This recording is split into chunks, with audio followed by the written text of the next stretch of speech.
drug lords don't make money by selling drugs. They make money by running one of the most efficient business systems on Earth. You see, the drugs themselves, they're just a product. The real money comes from control, from logistics, and from finance. So what looks like chaos from the outside is actually a highly organized structure. It has supply chains, it has middle managers, it even has accountants. The person you see on the street isn't the one getting rich. The leader is never on the street. Let's break this system down. It all starts at the source, but probably not in the way you're imagining. The smart leaders, they don't farm the product themselves. That's inefficient. Instead, they control the farmers. And that right there is a core principle of this entire enterprise. It's all about creating dependency. Think about it. You finance the local farmers, you control who they can sell to, and suddenly you're the one who sets the price. They have nowhere else to go. And just like that, you've guaranteed your supply. Transport. This is where profit multiplies. Every single border that's crossed, every risk that's taken, it dramatically increases the product's value.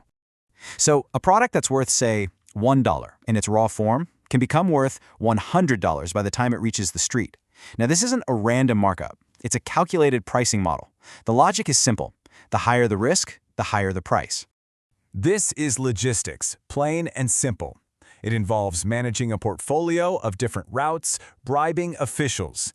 Now, what happens once the product is distributed across the border?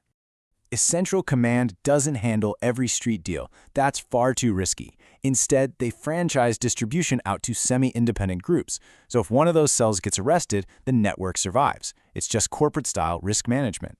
And what about all the violence? Well, it's a tool, but it's an expensive one. It's used to enforce contracts or to punish betrayal. But constant violence is actually bad for business. It just attracts attention. The most successful enterprises are often the quietest.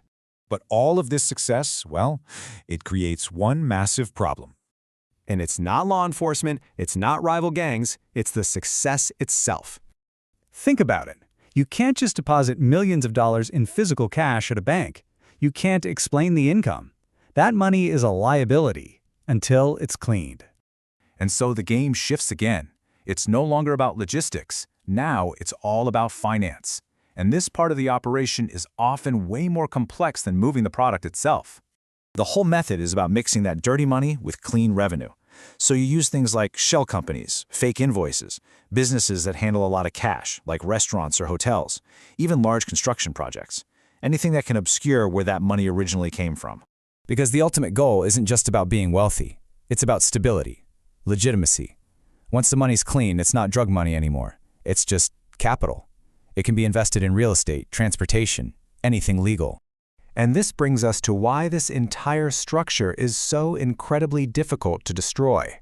See, law enforcement often targets the lowest levels, the farmers, the couriers, but the system itself survives. It survives because of basic economics. Poverty creates suppliers, the market demand is constant, and prohibition itself is what keeps prices, and therefore the profits, incredibly high. The real power of this enterprise is not that it exists outside of our world, it's that it exists inside of it. This isn't some separate shadow economy. It's a parasite running on the legal one. It uses the same global trade routes, the same financial loopholes, and the same human incentives that drive all legal commerce. It's a dark reflection of our own system. So if the product disappeared tomorrow, the system wouldn't. It would simply find another product to sell. The structure is just a response to a set of conditions. Subscribe for more.